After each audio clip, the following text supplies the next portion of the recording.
Good morning, Gainesville. This is a live look at University Avenue.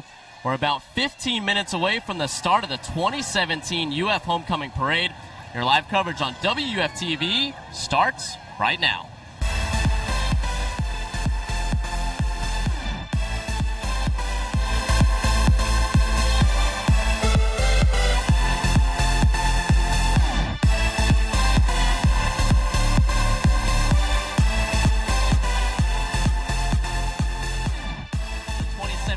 UF Homecoming Parade. I'm Josh LaSelva. And I'm Darwin Patterson. We're so excited to be bringing you this parade right now, whether it's on your television or either our Facebook Lives. We're really excited to have you. And Darwin, I know this parade means a little bit something extra to you. You're a Gainesville native. You're from this community. Yes. You've been coming to this thing for quite some time. You probably know more about this parade than anyone else on the crew. Yeah, this is home. I'm in my element. But today makes 23 years, and so homecoming parades for me, I've never missed a year. But some of these floats have been going on in the university for a really long time. Well, luckily we have WFT's Evan Moon joining us here at the table. And Evan, you sat down with a UF historian to talk about all the history about our homecoming. I did, and you know what? This is the 101st year that the parade has been going on. It started in 1916, so that's a long time ago. But the only year they ever took off was actually for World War II. So no weather, no nothing. We're always out here. But I took some really cool footage. I talked to a UF historian, pulled some footage from the 40s and 50s. Nice. I think you guys are really going to like this, so let's take a look. Wow.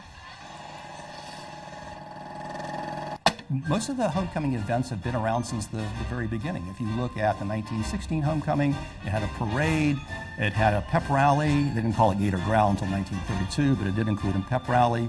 Of course, there's a football game. We did not win the first one. We played Alabama in 1916 and lost. But all the events that we have today pretty much were there in some kind of different form in 1916. You know, the floats have changed over the years. It used to be a lot more competitive. In the 1940s, the student organizations, particularly the Greek houses, would compete against each other to create larger and more elaborate floats. And over the years, that's kind of changed. There's been more community participation, and the floats aren't the same as they were in the 1940s and 50s. The University of Florida Band has always participated in the parade, beginning with the one in 1916. Prior to World War II, the University of Florida is an all-male institution. 1947, it becomes a coeducational institution. And women at that time were not allowed in the Florida Blue Key, which had control over homecoming events. So they established their own organization called Trianon, which was the honorary organization for women. And they were given responsibility for the parade. And as a consequence of that, the parade became a major event. And even though the University of Florida was, of course, in 1951 a segregated school, African Americans were not admitted until 1962, until in the undergraduate program. The African American schools, Lincoln High School, participated in the parade as well. It's first was a student event, and since then has become more of a community event. If you look at photographs of homecoming parades in the 1940s, you'll see the same parents and children along the sidelines of the parade, just as we would today. And I can't imagine homecoming without a parade. Again, it's evolved over the years, but is so ensconced in the community now that it would be a tremendous disappointment if we did not include a parade. Well, we just got a history lesson, Josh. That was pretty good. Yeah, so Evan told us the first homecoming parade was in 1916. The first homecoming football game wasn't until 1923, though. I can't imagine homecoming without football, because even since high school, you build up the whole week until Friday Night Lights, and then here at the University of Florida, you build up till Saturday. Yes. So LSU's coming in today, or tomorrow, as a 2.5-point underdog, which they lost their homecoming game last weekend? Last week to Troy, Right. So with WFT sports reporter Jake Winderman, he went through all the archival footage of UF's historic homecoming games. Let's take a look. Homecoming football games at the University of Florida are a tradition that dates back further than World War II and the Great Depression. While Saturday's homecoming game versus LSU will feature 90,000 fans, 50-foot electronic scoreboards, and students Snapchatting Mr. Two-Bits, the first game in an almost 100-year tradition was played under far different circumstances. Before the concepts of Gator Growl and mile-wide tailgates, the Gators played their first ever homecoming game in front of a then-record 5,000 fans in 1923. Florida took on Mercer, who between the end of the 19th century and the 1940s were regarded as a college football powerhouse. The Gators won that game 19-7, limiting the Bears to just 2 first downs. In their history, Florida holds a 66, 26-2 record in homecoming games. That's an impressive 71.3% win percentage. Each year, improvements and changes have been made to enhance the in-game experience. In 1930, the Gators played their first homecoming game at Florida Fields, losing to Alabama 20-0 in front of 18,000 fans.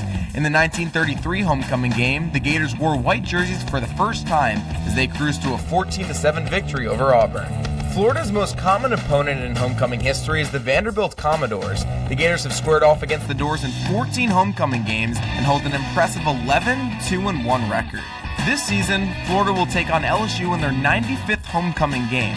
The Gators are 2-3-1 all-time against the Tigers at homecoming, but won the most recent matchup 23-10 in 2006 en route to a national title. Saturday's game should be electric as the Gators look to win 3 straight homecoming games for the first time since 2009. For WUFT Sports, I'm Jake Winderman.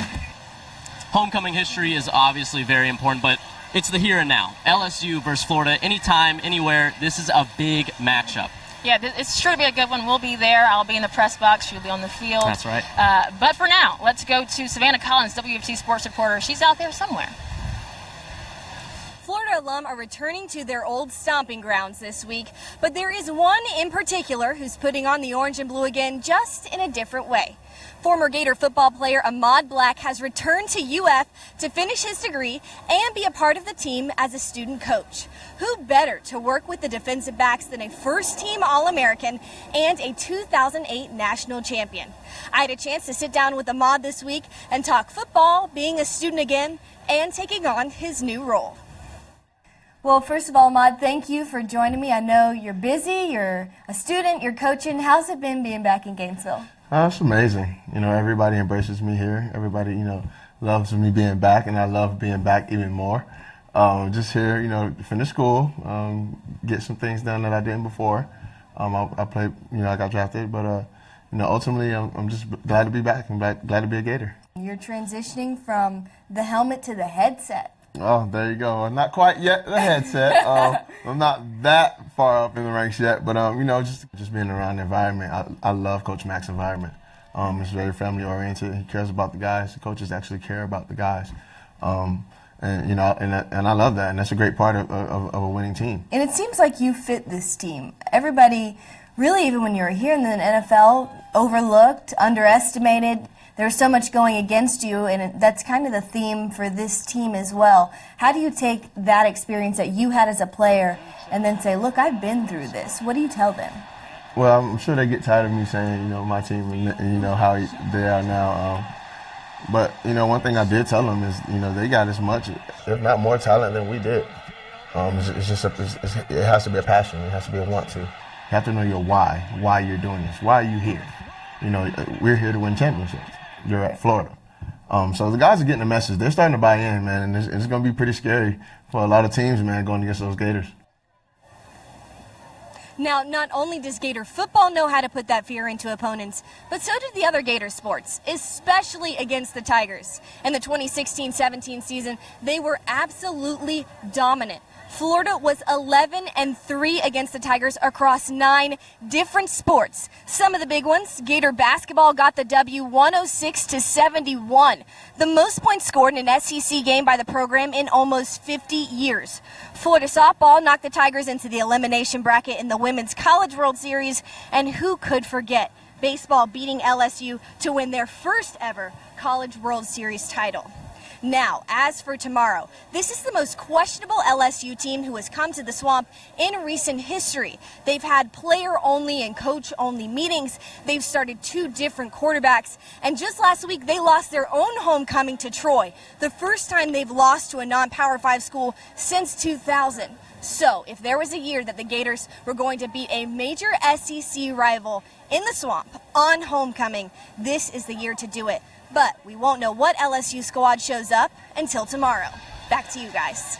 Thanks, Savannah. Good stuff as always. But here behind me, University Avenue is filling up, and it's turned into a nice day, even though earlier this week we thought might be some rain in the horizon. We thought it was going to rain around these parts. Rain is a good thing, but we are not forecasters. Lee is. So let's check in with Lee, Southwick UF forecaster.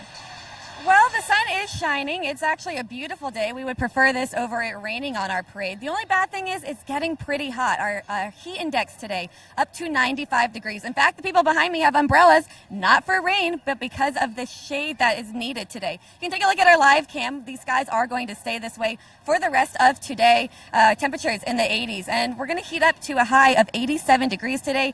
Chance for showers between 4 and 7 p.m., so not going to rain on our parade. But if you're heading to Gator Growl tonight, you might want to bring that poncho for the first half of it, but those showers should be clearing by 7 in time for Snoop Dogg.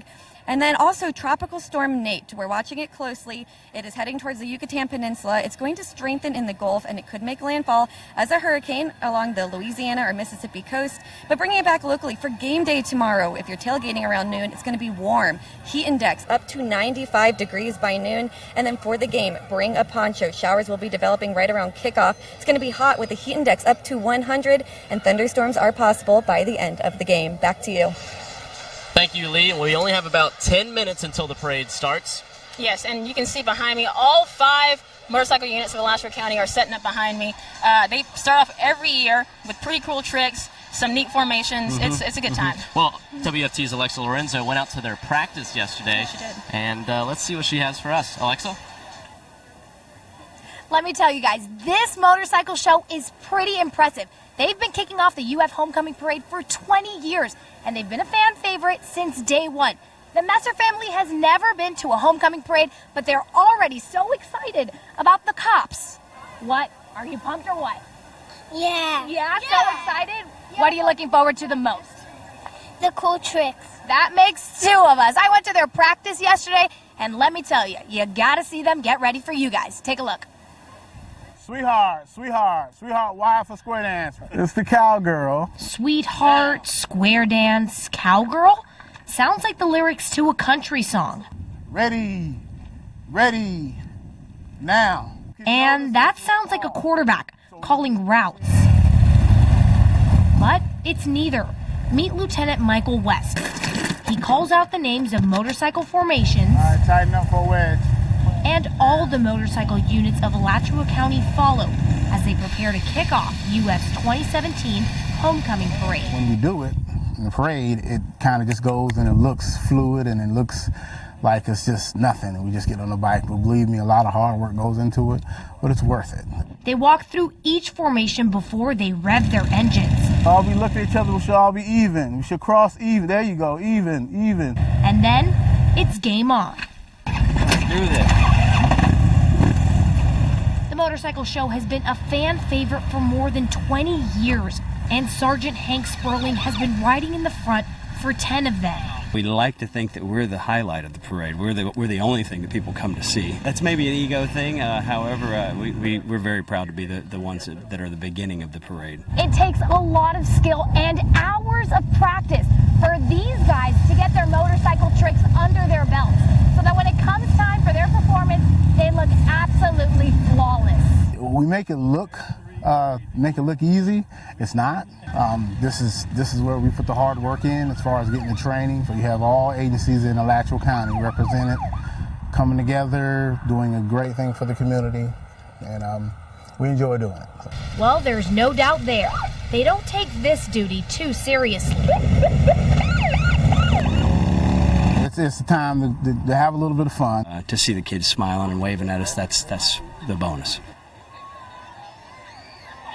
As you can see, they're getting ready behind me, and they are pumped. I had a lot of fun out there yesterday, but for today, I'm just going to take a seat and watch the parade with my new friends, like my bike buddies would say. Over and out. Back to you guys. Thanks, Alexa. That's awesome. Stick around, because we're going to take a short break, and then the start of the 2017 UF Homecoming is right around the corner. That's right. Over on the next hour, we'll get you caught up with all the floats, all the fans, and all the festivities. Stay tuned. Plus, we're going to hear from special guests like UF President Kent Fox and the winner of Soul Fest from past Sunday. We'll be right back. Can't wait.